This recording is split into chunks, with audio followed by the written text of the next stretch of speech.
The violence that swept America in 1968 provoked a remarkable change in Robert Kennedy. A normally combative and divisive politician, he travelled the country that year calling for a healing of the nation. And wherever he went in his campaign, he recalled how the US had uprooted and corrupted the original inhabitants of the land they had stolen. Quoting from Greek tragedy, he pled with his listeners, and I quote, "to tame the savageness of man and make gentle the life of the world." And something was happening to him and to America during his campaign. It looked as if he might win the Democratic nomination for president. "On to Chicago," he cried in Los Angeles after winning the California primary. He was led out of the Ambassador Hotel through the kitchen, and that's where they shot him. And that's where I happened to be, close by. I was on a stopover in San Francisco that day, on a train ride to the southwest. I wanted to stand in Monument Valley and watch those buttes I'd grown up with in Stagecoach and The Searchers and all the great John Ford westerns.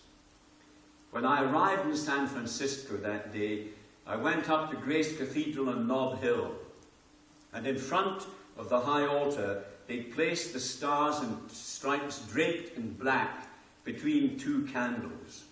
The nave was full of people, most of them weeping.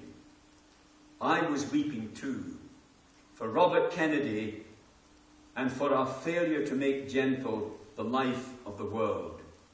And that's why, sitting on the train drawing out of San Francisco the following morning, the day after his death, I'd had it with the human lust for paradises and perfect communities. Humanity's longing for them was, it seemed to me at the time, its most dangerous drug. Why couldn't we just settle for making the world not perfect, but less savage and more gentle? I remembered lines from Borges, "There are no paradises other than lost paradises." I settled myself in my seat as the train trundled out of the station. For a while, I looked out of the window, enjoying the melancholy reverie train travel always induces in me. Then I picked up one of the books I brought along for the ride, Arthur Koestler's novel about the purges and persecutions in Soviet Russia, Darkness at Noon. I opened it kind of half-heartedly, and the epigraph was from Dostoevsky. "Man, man, one cannot live quite without pity." I put the book down and looked out of the window again. One cannot live quite without pity. Surely that was the key to human hatred. Hatred was an absence of pity. Graham Greene had said something like it. Looked at other men and women, he wrote in The Power and the Glory, you could always begin to feel pity. When you saw the lines at the of the mouth, pain, when you saw the lines at the corner of the eyes, of the mouth, how the hair grew, it was impossible to hate. Hate was just a failure of imagination. But it's pity that does the imagination. Pity is sorrow at another's sorrow, pain at another's pain. To feel another's sorrow, that has to be human hatred. Pity.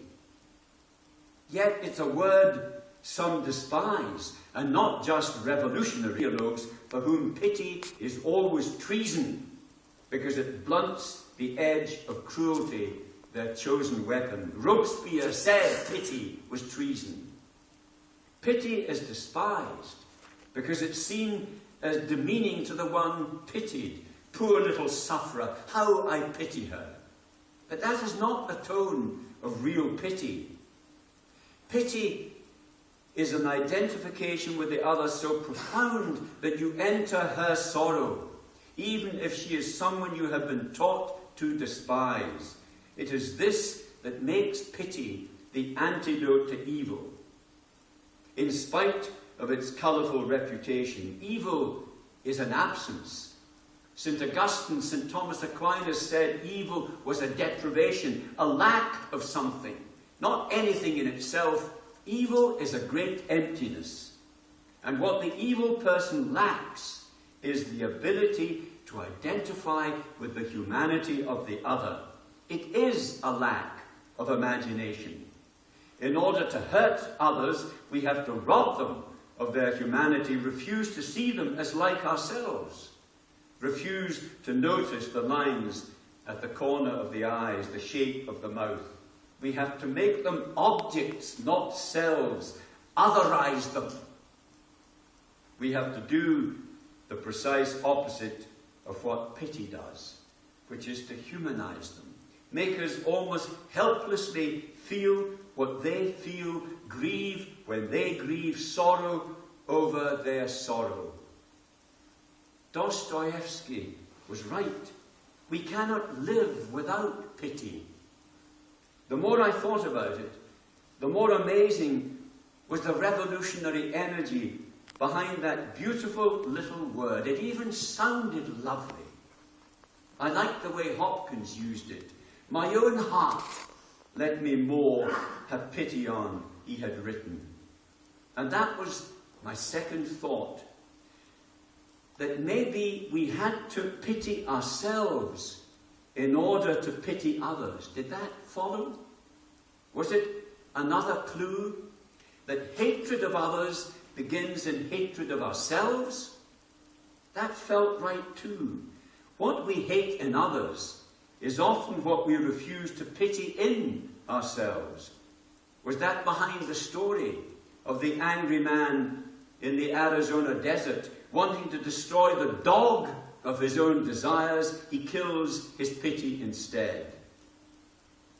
I'd noticed this reversal in myself when I lived in Africa, dismayed by my own sexual longings, ashamed of them. I'd been critical of Africa's relaxed attitude to sex and its humorous indifference to white hang-ups on the subject. Longing for that freedom myself and lacking the courage to embrace it, I had condemned it in them. One cannot live quite without pity for ourselves. There was a theme in the Bible along the same lines that had often been quoted to me by confessors to whom I'd taken my own struggles, and they would sigh about my own crawling over my own sins. They would get me to read Psalm 103. The Lord is full of compassion and mercy, long-suffering and of great goodness. He will not always be chiding, neither keepeth he his anger forever. For he knoweth whereof we are made. He remembereth that we are but dust. He remembereth that we are but dust. Those were the words that always got me.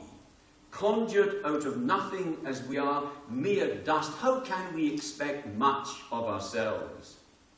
Well, maybe we can in time, but we must first remember whereof we are made, dust.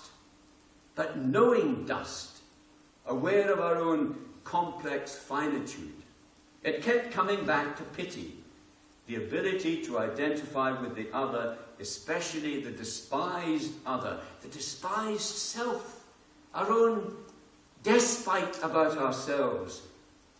No, there didn't seem to be enough pity in America, I thought, as I looked out of the window. That's probably why they've been able to settle this vast continent so ruthlessly. Could they have done it any other way? Maybe. Maybe. Maybe. That was another disarming word. Another word that dampened the fire of hate.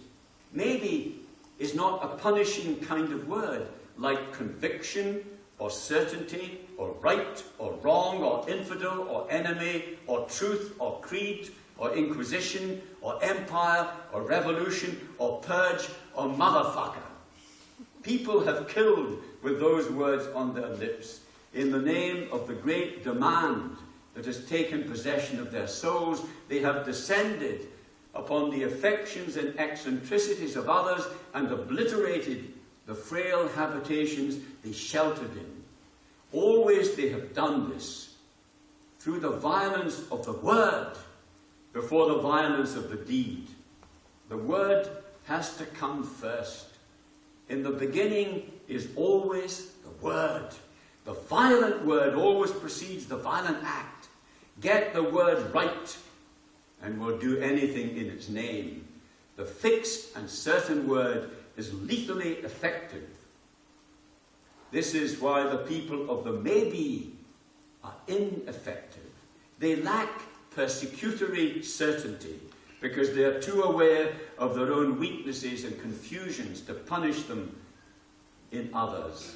Maybe we should try to build our politics and religions on pliant and yielding words, not on hard and killing words.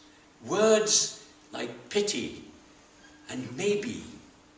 It's a pity the people of the maybe are so few.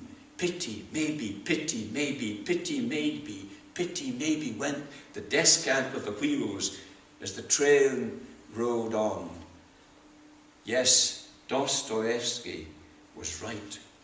One cannot live quite without pity.